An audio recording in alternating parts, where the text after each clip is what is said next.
todo o povo de Deus nessa noite com a paz do Senhor, amém? Bendito seja o nome do Senhor pela honrosa oportunidade que Ele nos concede de mais uma vez estar em sua casa, adorando, bendizendo e exaltando o nome daquele que vive para todo sempre. Essa noite eu quero louvar a Deus pela vida do vosso pastor Ezequias. Aleluia! Isso. Missionária Viviane. Quero louvar a Deus pela vida da irmã Cleiciane. É isso, que nos fez o convite. Que Deus em Cristo continue abençoando todo o corpo de liderança desta área, desta congregação, para que continue fazendo aquilo que Deus vos chamou e vos confiou para que fizesse. Louvo a Deus ainda pela vida do nosso coordenador, irmão John. Não sei por onde ele está, irmão Diego. Os nossos irmãos que estão na labuta com os trabalhos da mocidade. Quero convidar você que tem aí uma Bíblia a abrir em Colossenses, capítulo de número 1, versículo de número 13. Louvo a Deus ainda pela vida do irmão Marcos Vinícius, dirigente. Talvez ele não se lembre, mas há alguns anos atrás ele estava ministrando lá na congregação em Promorá. Era um culto de mocidade. Eu não lembro se ele estava falando sobre Elias ou sobre Eliseu, mas ele estava falando algo relacionado ao chamado ministerial. E eu lembro que aquele dia eu estava questionando a Deus sobre o ministério da pregação. E quando o irmão Marcos Vinícius pregava, ele pregava se referindo a mulheres ao ministério de louvor e homens ao ministério da palavra. Eu lembro que lá atrás eu estava sentada e eu dizia assim: Senhor, tá vendo, ninguém bota a fé que a mulher prega, nem o pregador, meu Deus. Irmãos, parece não, né? Deus, conhecendo o nosso pensamento nessa hora, o irmão Marcos Vinícius virou para mim e disse: o Senhor te chamou e tem uma chamada na tua vida no ministério da pregação. Bendito seja o nome do Senhor, aleluia. E naquele dia, né, Deus renovou as nossas esperanças. O irmão Marcos Vinícius é vaso do Senhor. A irmã Thalia ali da área 1 está conosco, irmão. Eu não sei se é Antônio. Está os dois aí, Francisco Antônio e Antônio Francisco. Que além de ser gêmeos, o nome da é de frente para trás, de trás para frente. Então eu não sei. Só conheço pelo apelido, mas não vou falar aqui. Glória a Deus! Interceda por nós. A irmã Thalia que está ali conosco. Glória a Deus. Amém, irmãos? Colossenses capítulo 1.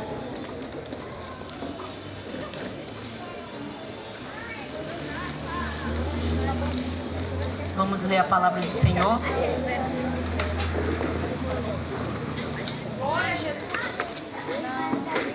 Que diz assim: Ele nos libertou do império das trevas e nos transportou para o reino do Filho do seu amor. Amém? Amém. Bendito seja o teu nome, Senhor. Obrigada, Espírito Santo, pela revelação da tua palavra nessa noite. Aleluia. Irmãos, todos nós aqui sabemos que nós estamos em um ambiente aberto, então nós estamos em guerra. E eu quero pedir que a igreja guerreie conosco nessa noite. Glória a Deus.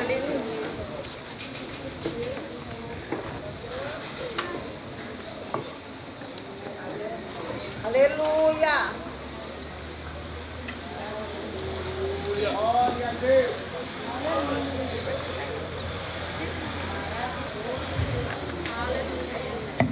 Glória a Deus. Aleluia. Deus é fiel. Amém. Bendito seja o nome do Senhor. Amados, a carta que nós lemos aqui, os Colossenses, é uma carta de Paulo aos Colossenses. E faz parte das cartas que Paulo escreveu enquanto ele estava na prisão. Ele vai escrever a carta aos Éfesos, enquanto ele está preso. Ele escreve também aos Filipenses, Filemon e aos Colossenses. Os Colossenses, lá da cidade de Colossos, eles eram judeus, ou tinham pouquíssimos judeus, e a grande maioria eram gentios. Então Paulo, quando ele escreve essa carta, o destino para que ele escreve é mais para os gentios do que para os judeus, porque a maioria daqueles que habitavam naquela cidade eram gentios e não judeus. Paulo, quando escreve esta carta aos Colossenses, Paulo ele vai querer derrubar algumas heresias que haviam sido ou estavam sendo pregadas pelos gnósticos. E Paulo também, quando ele escreve esta carta, Paulo ele quer derrubar alguns costumes, que estão ali perturbando a fé dos novos convertidos, que não eram judeus, mas que eram gentios. Então nós vamos ver o apóstolo Paulo escrevendo esta carta. Paulo, quando ele vai defender a fé, quando ele vai contra as heresias dos gnósticos, ele vai querer defender aquilo que eles vão colocar como algo que vai totalmente de encontro à verdade, à palavra de Deus. O que era? Os gnósticos estavam pregando o quê? A matéria em si, a essência dela era mal. Se eles pregavam isso, eles estavam querendo dizer que o universo que Deus criou, que o mundo que Deus criou, que o homem que Deus criou, a sua essência era mal, então não poderia ter partido de Deus. Quando os gnósticos pregoavam isso para aqueles povos, eles estavam dizendo, ou eles estavam negando a humanidade de Cristo Jesus, quando eles diziam que a essência da matéria, que a essência de tudo aquilo que eu posso tocar, que a essência de tudo aquilo que ocupa o universo era mal. Eles estavam dizendo que Jesus não poderia ser humano, então eles estavam indo de encontro à verdade de Deus, porque a palavra do Senhor vai nos dizer lá em Filipenses capítulo 2, a partir do versículo 6, que o Senhor Jesus não teve por usurpação ser igual a Deus, antes despiu-se da sua glória, ele humilhou-se, ele tomou uma forma de servo, e ele desceu, e ele se fez homem, e desceu até a morte, morte de cruz. Porque quando nós somos arrebatados de Deus, porque quando o homem pecou e foi afastado de Deus, havia um preço que foi colocado para ser pago, e só poderia pagar quem fosse santo. E o Senhor Jesus despiu-se da sua glória, se fez carne e se fez homem para pagar esse preço. Então Paulo, quando ele prega, ele vai contra essas heresias. Paulo, quando ele prega, ele vai contra os costumes judaicos. No capítulo de número 2 e no versículo de número 8, lá os Colossenses, Paulo vai dizer assim: cuidado que ninguém venha vos herendar com suas filosofias e vãs sutilezas, conforme tradições de homens, conforme o rudimento do mundo, e não segundo Cristo. Porque nele, em Cristo Jesus, vós fostes circuncidados, não por intermédio de mãos, mas no despojamento do corpo da carne, que é a circuncisão de Cristo. Paulo estava falando para que eles fossem contra essas mudanças que eram apenas supérfluas, para essas mudanças que eram apenas no exterior. Quando ele vem dizer, ou quando ele vem falar lá no capítulo de número 2 e no versículo 16, ele vai dizer: ninguém, pois, vos julgue por causa de comida ou de bebida, por causa de festa, de lua nova, ou por causa de sábado, porque tudo isso tem sido sombra das coisas que haveriam de vir, porém é o corpo de Cristo. Paulo estava dizendo, a transformação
sua maravilhosa luz.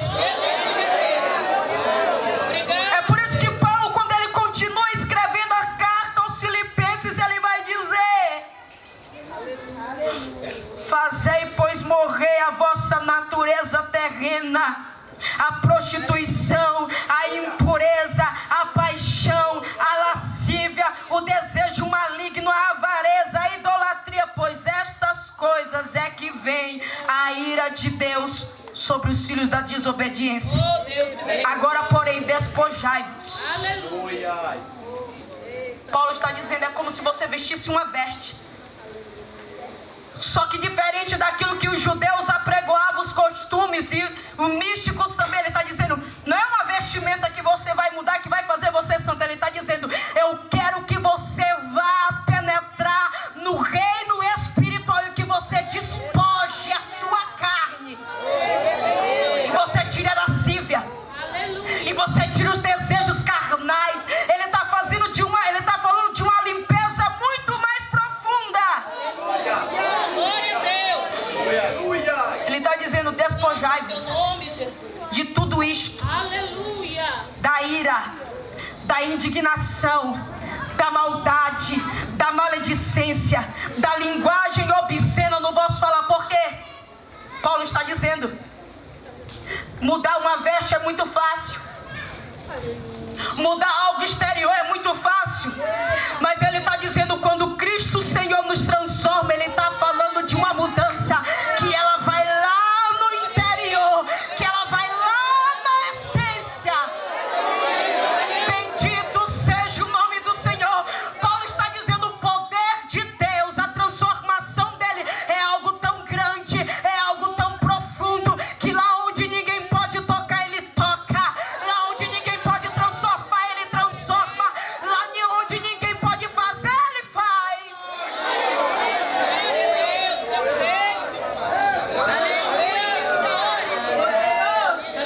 A transformação que ele tem para fazer é diferente na essência. Mas quando alguém tem um encontro verdadeiro com Cristo, quando ele transforma a essência, é impossível que alguém que esteja ao nosso redor não olhe e diga, tá diferente.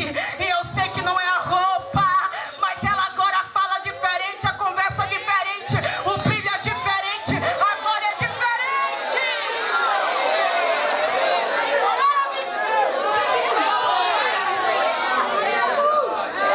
Não fez uma limpeza nos dentes, mas o sorriso tem um brilho que eu não sei explicar.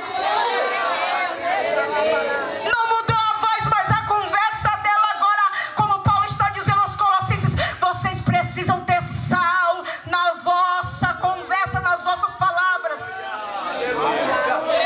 Porque quando tem sal na comida, ela é saborosa. E quando a comida tem sal, alguém vai ter sede. Paulo estava dizendo, se você for transformado das trevas para a luz de Cristo, a palavra que vai sair da tua boca vai ter sal, vai ser temperada. Alguém vai se alimentar e vai dizer, eu tenho sede, eu quero mais, eu quero de novo, porque me fez bem, provocou uma mudança aqui dentro.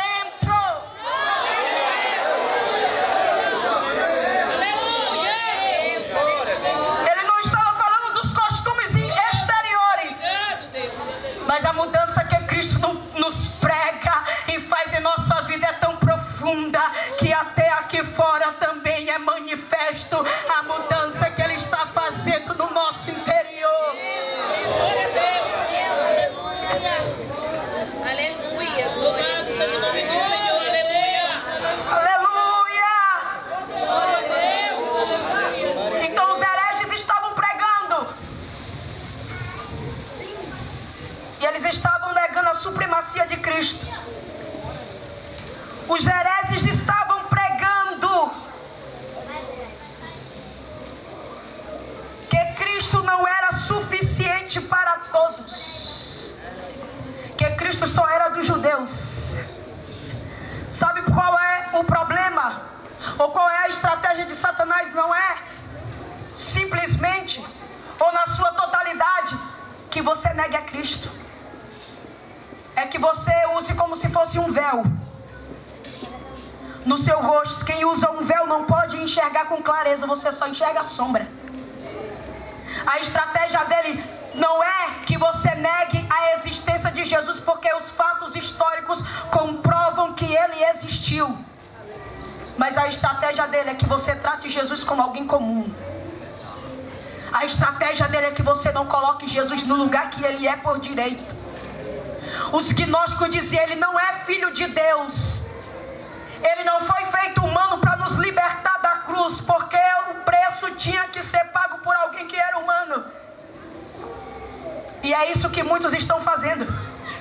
Estão dizendo: tem um caminho para chegar até a Deus. Esse caminho não é só Jesus, tem vários caminhos, vários direcionamentos chegam ou levam você até Ele. E isso não é verdade. A Bíblia diz que só há um caminho, só tem uma porta, só tem uma direção. Você pode negociar o que for, você pode ter uma conversa bonita, mas a Bíblia diz só tem um caminho, é Jesus, o Nazareno. O que é que muitas religiões estão fazendo? Tal como eles estavam querendo apregoar, não colocando Jesus no lugar que era dele por direito. É você ser amigo de Jesus, mas não querer a cruz. É você dizer: eu já sou de Jesus, mas se eu chamar você para confessá-lo como Salvador, você não tem coragem. Ou você vai dizer: eu já aceitei Ele desde quando eu nasci. Mas se eu chamar você para vir aqui na frente e dizer: eu quero aceitá-lo como meu único e suficiente Salvador, talvez você não terá coragem, porque você sabe que dando esse passo, você partirá para um compromisso muito mais profundo com Ele. E essa é a estratégia do inimigo.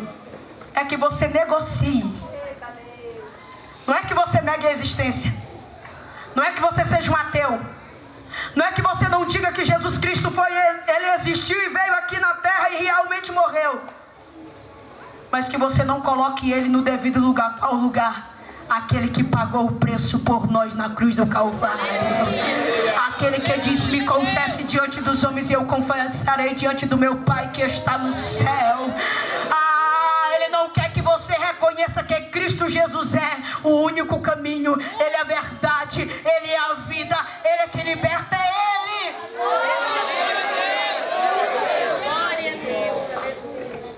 Então eles apregoavam que Jesus não era suficiente para todos.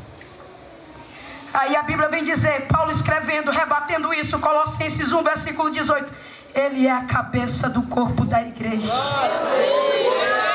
Ele é o princípio, Ele é o primogênito entre os mortos, para que em todas as coisas tenha a primazia, porque aprove Deus que nele existisse todas as coisas, a plenitude de Deus, que havendo feito a paz pelo sangue na sua cruz, por meio dele reconciliasse consigo mesmo todas as coisas, quer sobre a terra, quer nos céus. Eles diziam: Jesus não é suficiente para reconciliar todos, ele só é para os judeus. Mas Paulo pregando, dizendo: Jesus é suficiente para reconciliar consigo mesmo todas as coisas, quer sobre a terra, quer no céu. Jesus é o primeiro, ele é suficiente.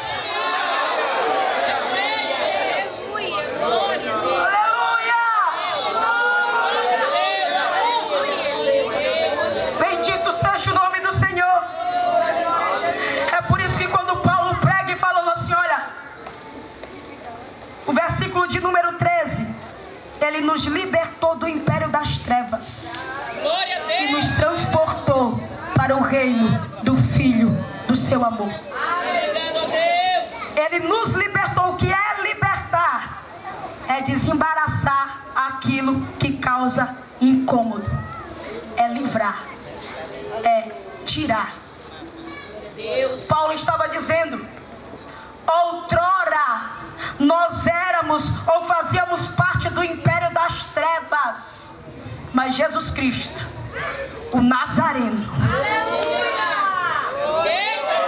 mas Jesus Cristo, o unigênito, o primeiro, o princípio de todas as coisas, o verbo vivo de Deus, a palavra de Deus, o nome que é sobre todo nome, o maravilhoso,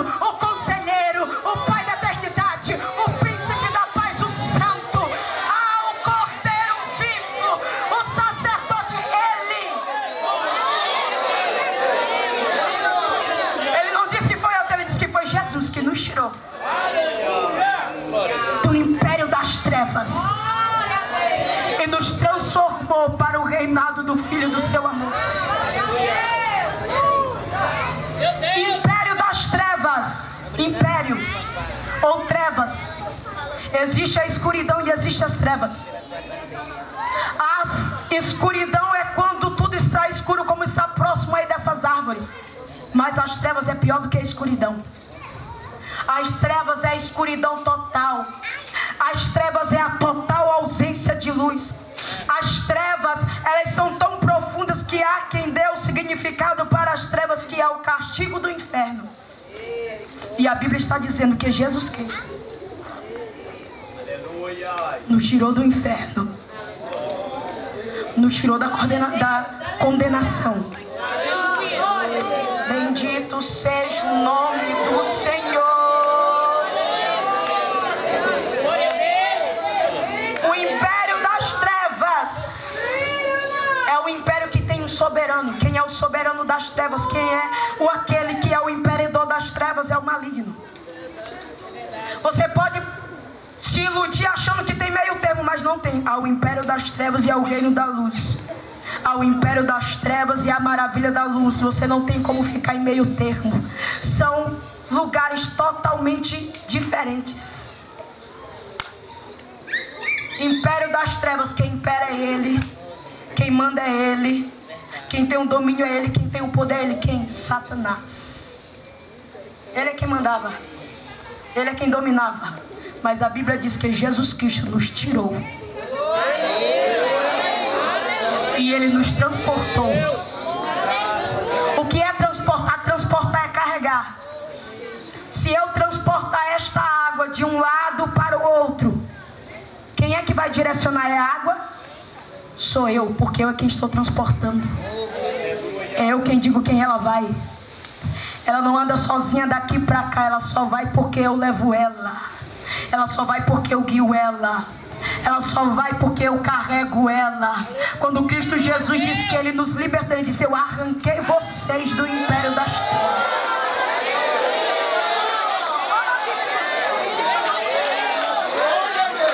E vocês não tinham como se carregar, como direcionar, mas eu carreguei vocês. É por isso que a salvação é de graça, é a graça de Deus manifesta em nós. Não é pela obra que você faz, não é porque você é bonzinho, porque a Bíblia diz: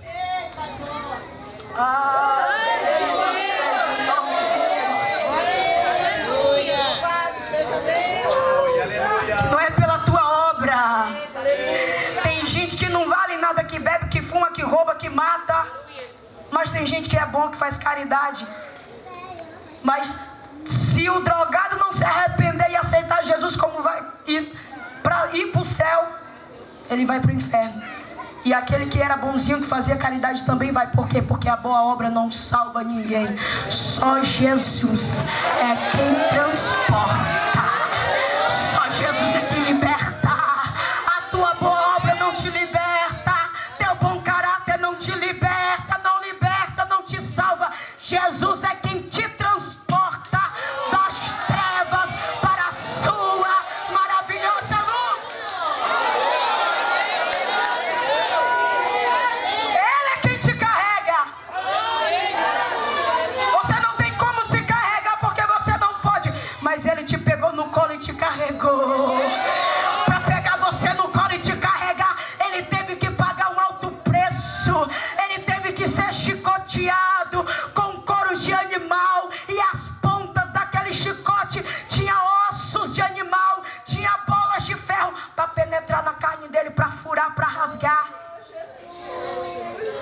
Ele teve que carregar a haste da cruz, a transversal da cruz, que era tão pesada que ele caiu. E tiveram que chamar alguém, ajude Jesus a carregar, porque ele não tem força. Quando colocaram ele lá na cruz do Calvário e apregoaram, o corpo dele pendeu para frente. E ele teve que fazer forças para não comprimir, porque Ele sabe que o Senhor não aceita a carne sufocada.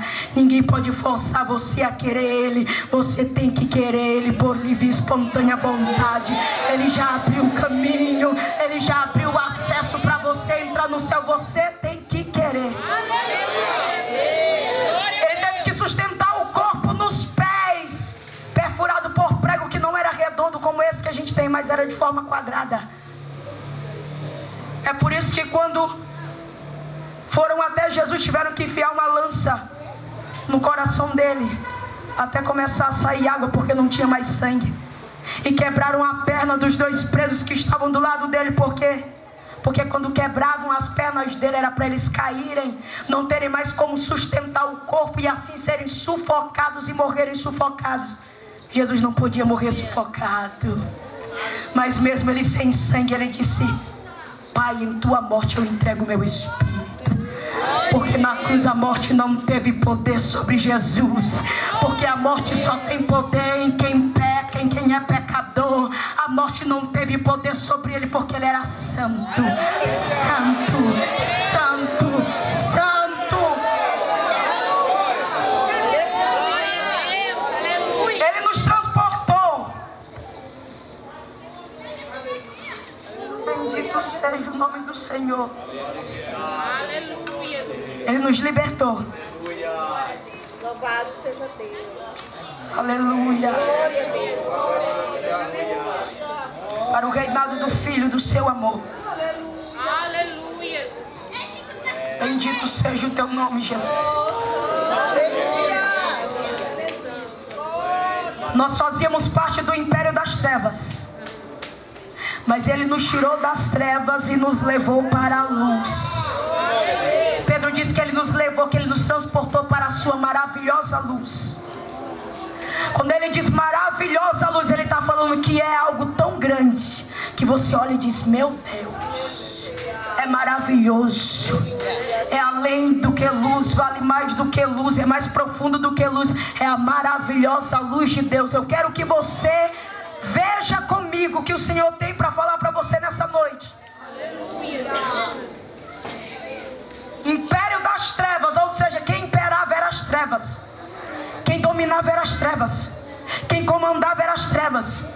Mas você foi tirado, você foi carregado para o reino do amor de Deus. Se você for ler um versículo mais em cima, a Bíblia vai dizer: dando graça ao Pai que vos fez idôneo a parte que vos cabe da herança dos santos da luz. Ele está dizendo que foi Deus idôneo. Sabe o que é ser idôneo? É ser perfeitamente capaz. Você vivia nas trevas, você não era capaz, mas Jesus fez você perfeitamente capaz de ser santo de Deus. É por isso que Ele diz: rendei graça. É por isso que a gente vem aqui para cultuar e diz: bendito seja o nome do Senhor, glorificado seja o nome do Senhor, grande é o teu nome, porque é gratidão. Ele diz: rendei graça pelo aquele que nos deu de graça a salvação.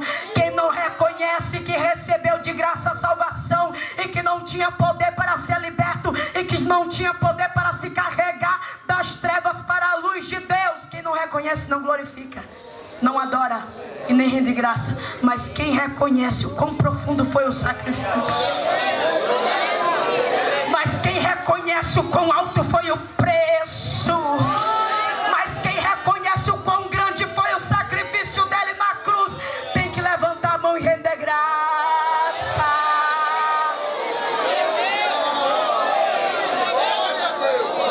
Porque foi de graça.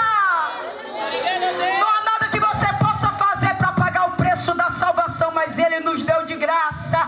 É por isso que a gente tem que dar glória, que bem dizer, que adorar o nome do Senhor.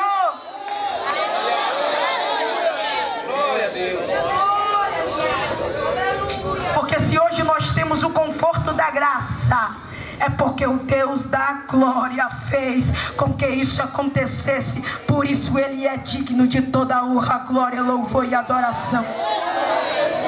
Se Ele nos transportou maravilhosa luz. Bendito seja o nome do Senhor. É quando você aceita Ele, quando você quer Ele, você tem que ser alguém totalmente diferente. Não pode andar nas mesmas práticas. Tu não pode ter a mesma conduta. Veja o seguinte: você fazia parte do império das trevas, mas Jesus te arrancou de lá. E Ele levou você para um lugar totalmente diferente. É por isso que quem aceita Ele tem que passar da água para o vinho. Não existe meio termo no reino do Filho do seu amor. Por isso que Paulo prega nos Colossenses 2:13, ele vai dizer: e a vós outros que estáveis mortos pelas vossas transgressões e pela incircuncisão da vossa carne, vos deu vida juntamente com Ele, perdoando todos os vossos delitos, ou todos os nossos delitos, tendo cancelado o escrito de dívida que era contra nós e que constava de ordenanças, o qual nos era prejudicial. Removeu inteiramente, cravando-a na cruz e despojando os principados e as potestades, publicamente os expôs ao desprezo, triunfando deles na cruz. Aleluia! É por isso que Ele nos libertou, é por isso que Ele nos carregou. Publicamente Ele humilhou os principados e as potestades do mal. Na cruz do Calvário, diante da criação, diante do reino espiritual, dos anjos das trevas, dos anjos do céu, diante de todos, diante da humanidade, Jesus cravou na cruz, está pago. Jesus cravou na cruz, eu liberto. Jesus cravou na cruz, eu carrego. Jesus cravou na cruz, eu arranco das trevas. Publicamente Ele humilhou as trevas. Nunca houve isso. Satanás nunca havia passado por isso, mas Jesus fez ele passar e venceu na cruz do Calvário. Bendito seja o nome do Senhor. É por isso que a Bíblia diz que Ele levou cativo o cativeiro. Ah, Deus, Tu és grande.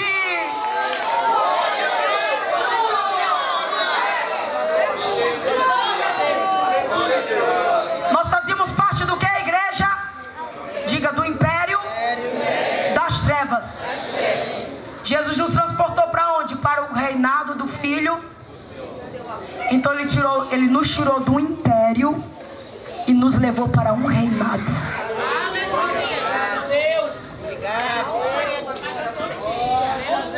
Império. Quem manda no império é o imperador. O imperador é aquele que é o soberano entre outros povos. Quanto ao reinado, quem reina é o rei. Aleluia. Oh Deus.